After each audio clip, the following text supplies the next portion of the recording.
precisión delicadísima, rigor artístico, compromiso ético coa verdade construída na palabra, recuperación baseada nun profundo respecto ao idioma, don para a beleza, capacidade para nos facer tremer de evocación.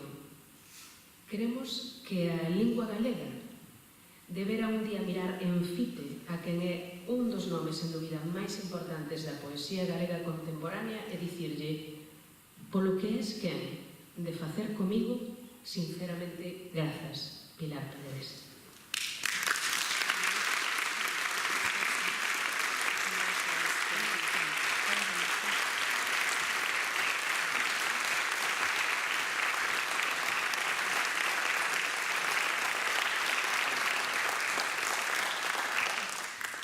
Boa tarde, bon serán. Grazas a Yolanda polo convite, grazas por esas palabras tan generosas e hiperbólicas, ainda que sei que para elas son verdade. Oxalá o fosen totalmente na realidade.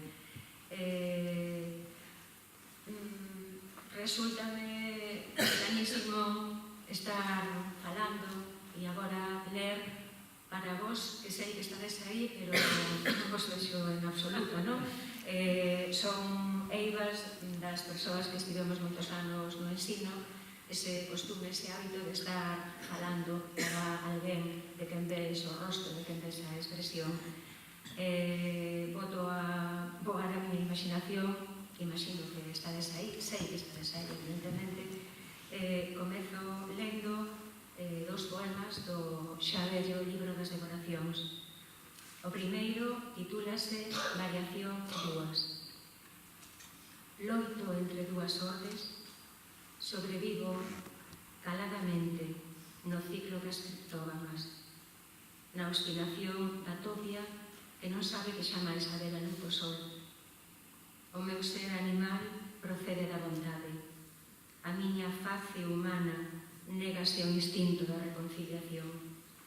O meu ser animal esquece e persevera, trista na erva mol, descansa no arredor, apura do regato a agua desta sede, do vento do serán o acougo desta ansia, e adormece confiado, seguro dunha voz que o acha e o arrecada e lle torna os tagáns e o leva a casa.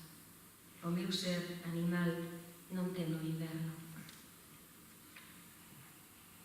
O último poema do libro. No resplandor das horas son o escriba sentado e agardo a que o día esqueza na miña tabuleta un risco diagonal, o rosto dun efebo, algo de sangue e especias, o aroma da artemisa, as coxas imantadas dunha muller que danza.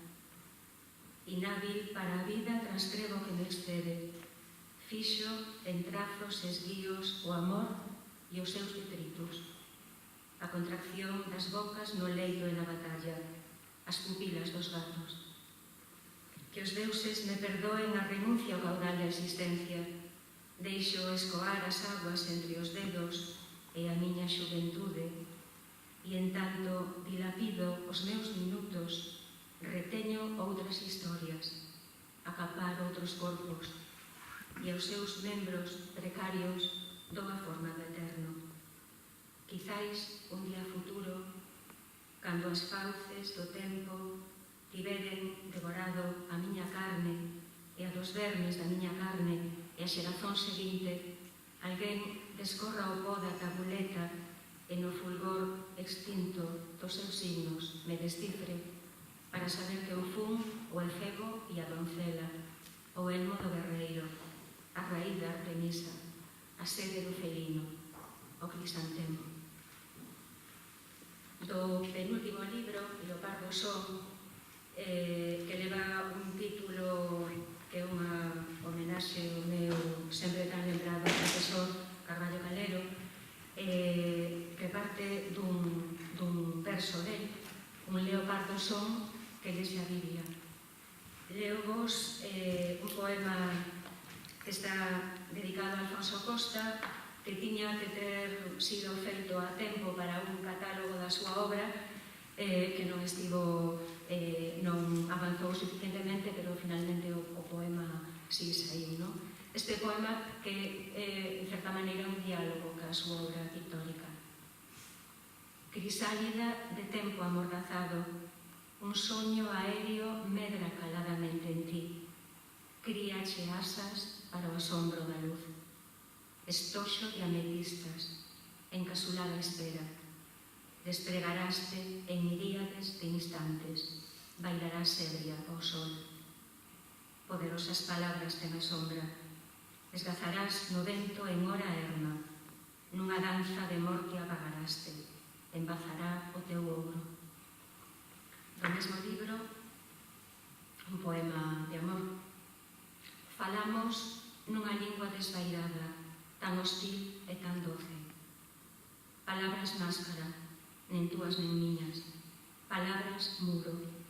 Detrás ampean como peixes que non sabemos nomear as nosas. Mais a noite repaso cos meus beizos a cicatriz do mango. É unha mazaca moesa na horta dos avós. É unha mesma infancia. Acaricio os cabelos, os dedos da tua nai, e simulo ser ela, a muller marabut, e que teño poderes contra diaños e espíritos. Acouga, meu amor, as peles nunca menten, e eu venzo o arrepío das súas xemas cas miñas no teu ramo.